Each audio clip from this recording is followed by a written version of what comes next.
In this video, I'm going to show you the steps to using a West Digest. Now we'll talk about the steps to using a digest. You need to approach a digest in an organized way. But one thing you need to remember is that just because a new volume of a digest has been printed doesn't mean the courts have to stop deciding cases on the issue you're interested in. And so the important thing is to know how to update a digest search. So let's start with step 1.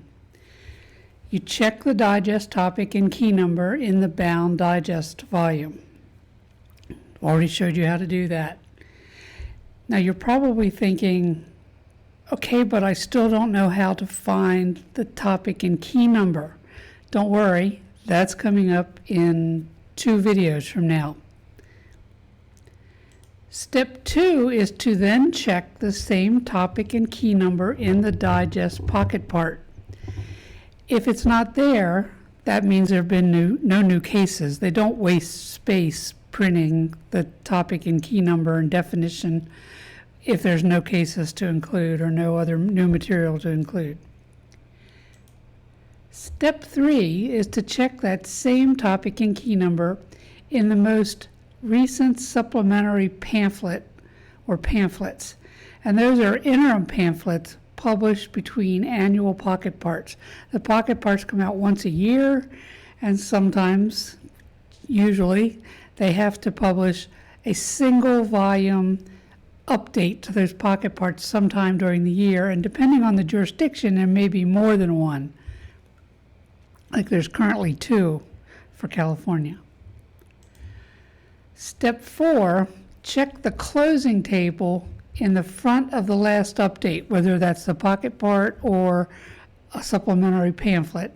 Check the closing table in the front of the last update to the digest. This will tell you the volume number of the last bound reporter volume covered by that update. So what it's telling you is we've got you covered all the way up through, say, volume 227 Fed Second. That means you just need to update everything after volume 227 Fed Second, or whatever digest it is you're using, right? Then you go to that actual reporter and you find every volume that's been published since the volume number given to you in the closing table, and you turn to the key number digest that's in the back of each volume. I call those the mini digests. There's one in the back of every single hardbound reporter volume, and you check that topic and key number again. It's like a mini digest to that one volume. The only thing in that mini digest in the back of the volume are the topics and key numbers included in the cases in that volume. And now you have to do this for every bound reporter volume that follows the last one that was in the closing table. So maybe it was 227 was the closing volume. You go to the shelf and there's volume 228, 229, 230, and 231 on the shelf. That means you have to check the mini digest in the back of each of those volumes. Step 6 is now you have to go to the advance sheets that are at the end of the set. And these are advanced publications of the future bound volumes. And you find a key number digest or mini digest in the front of each advance sheet, issued after the last bound reporter volume. So if the last one on the shelf was 230, you need to find the advance sheets that cover 231 and any more that have come out since then. And whereas in the bound volume, the mini digests were in the back, in the advance sheets, they're toward the front. There's usually a lot of administrative stuff published in the front of advance sheets, like new rules and so forth. And so you have to get through all those, and then you'll see the mini digest. Check the same topic and key number there, and repeat that step with each advance sheet through the most recent one. There could be anywhere from 2 to 20 volumes of event sheets, again depending on the reporter and how prolific that court is. Now that's as up to date as you can get in print. Now you may notice that the last volume of the advance sheets is a month out of date. I mean, it covers cases up to a month ago. That means there's still a month that you haven't checked.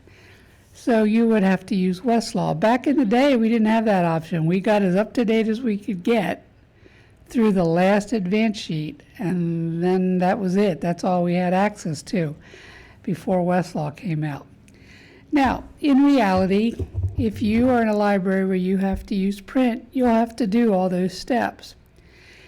If you're in a library where you can do print for some of it, like maybe just the bound volume and the pocket part, you could then go to Westlaw, and if you have access to Westlaw in the library, and see if there's anything newer than that. If you're just using Westlaw, you can do it all on Westlaw. I actually like using print digests, and then I will update it beyond the pocket part on Westlaw.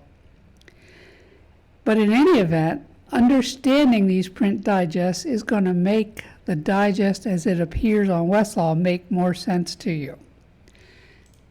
So in the next video, I'm going to walk you through using those steps to use a digest. I actually have one of our library assistants pull the books off the shelf and open them up, and we'll show you step by step how to do that. And in the video after that, I'm going to show you how to find the topic and key number that you need to begin with. I know I'm doing it backwards, but that's just the way I prefer to do it. I want you to understand the system before we get into narrowing down your search to particular topics and key numbers. In the next video, I will have a library assistant help me show you how to go through the steps of using a digest.